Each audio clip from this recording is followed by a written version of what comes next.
4 championships in 10 years. 6 finals appearances, a dynasty that redefined how basketball is played. But now, the Golden State Warriors are standing at the edge of the cliff.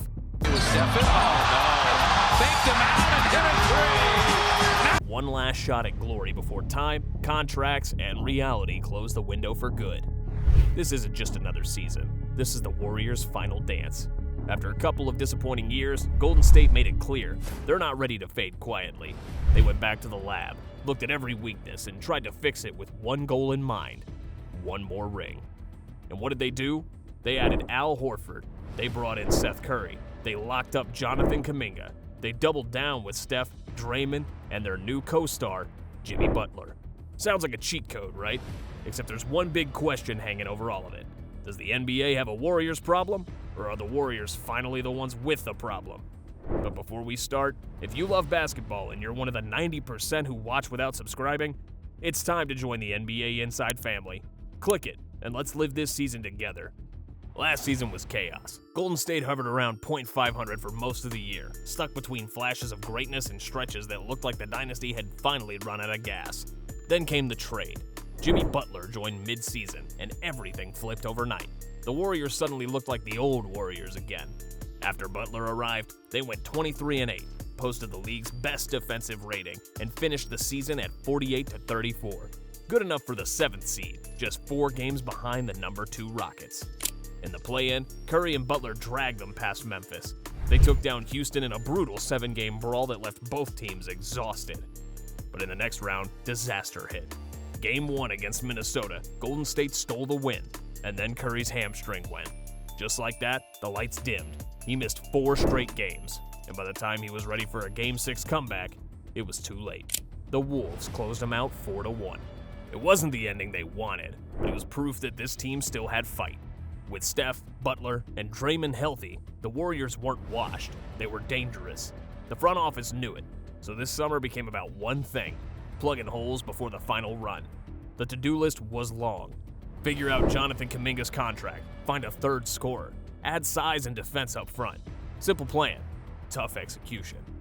For the first few months, silence. Free agency opened and every team made moves, except Golden State. Social media roasted them.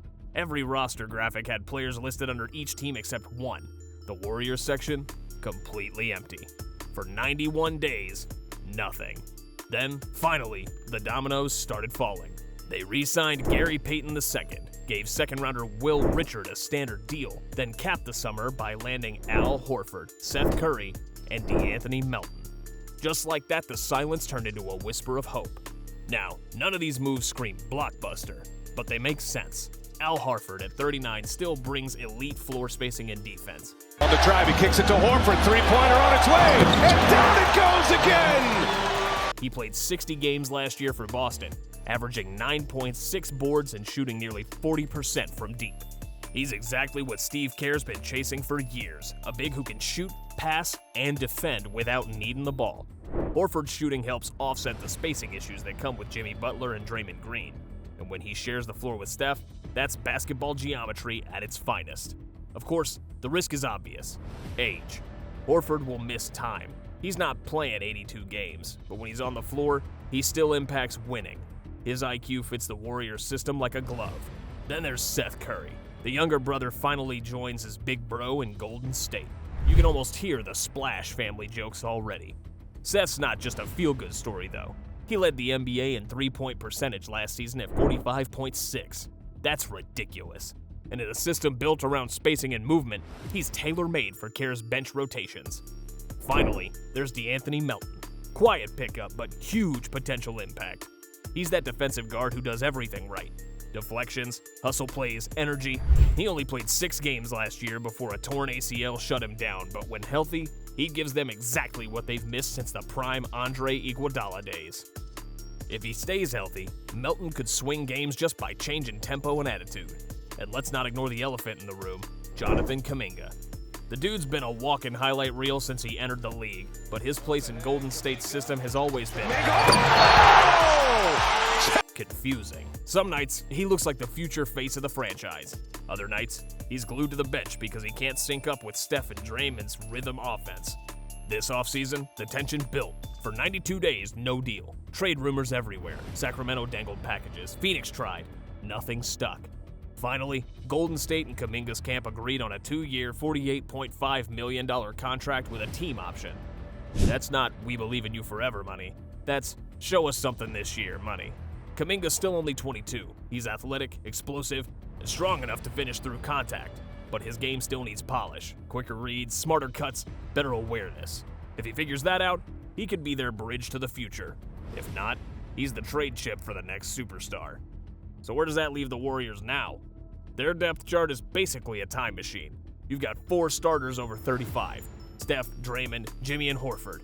It's a lineup filled with experience and a ton of miles. They're not winning games by outrunning anyone. They're winning by outsmarting them. This team isn't built to dominate the regular season. It's built to survive it. Manage minutes, stay healthy, and peak in the playoffs. It's risky, but that's what happens when you're chasing one last ring. Steph Curry is still the engine. Even at 37, he hit over 300 threes last season, his 6th time doing that in his career. Nobody else in NBA history has done it twice. Think about that. Golden State outsourced opponents by nearly 300 points with him on the floor. When he sat, they were outscored by almost 30. That's how big the gap is. Draymond, still the emotional anchor, still barking, still orchestrating, still the defensive heartbeat. At 35, he's not slowing down, he's adapting. He averaged 9 points, 6 boards, 5 assists, and made his 9th all-defensive team. Then there's Jimmy Butler. Since joining, he's been all business, leadership, toughness, and playoff focus. He brought that Miami-style grit, and it instantly elevated the team's mindset. Butler's chasing his 1st ring, and you can feel the urgency every possession. Now add Horford's stability and Seth's shooting, and suddenly this roster feels steady. They might not scare you in October, but come May, nobody's laughing. The Western Conference, though, it's brutal. The Thunder are defending champions. The Rockets added Kevin Durant. Denver still has Jokic. The Lakers went all in with Luka and LeBron. The West hasn't been this stacked in years. So can the Warriors keep up? That's the million-dollar question. They've got chemistry, IQ, and championship DNA. But the league's gotten younger and faster while Golden State's gotten older and wiser. This season's gonna test whether wisdom can still beat youth. And there's one more piece nobody's talking about. Brandon Podziemski. The kid quietly turned himself into one of Golden State's most reliable scorers last season. After December, he hit 41% from 3 and gave them real energy off the bench. If he continues that rise, he could be the missing piece that keeps the Warriors' offense alive when Curry rests. Because that's been their Achilles heel. When Steph sits, the rhythm dies. If Podziemski or Kuminga can carry those minutes, everything changes. Still, the financial side is ugly. The luxury tax bill sits at $80 million, and the new CBA rules mean they can't just spend their way out of problems anymore. Any major trade would require breaking up the core, and that's sacred territory. You don't move Draymond or Curry. You just don't. So this is it. This is the team, the final version of the Dynasty. It's not perfect. It's not deep, but it's battle-tested, and it's got one more war left to fight. And here's the part that gets overlooked. These guys like proving people wrong. Every time someone's counted them out, they've come back swinging. Remember 2022? Everyone said they were done then too. What happened? Parade in San Francisco. Confetti. Laughter. Rings. That chip on their shoulder's back. Draymond's already talking about reminding the league who we are. Steph's posting cryptic workout clips. Jimmy's doing Jimmy things. Intense, sarcastic, laser-focused. You can feel it. The calm before the storm. The film sessions are tighter. The smiles are shorter.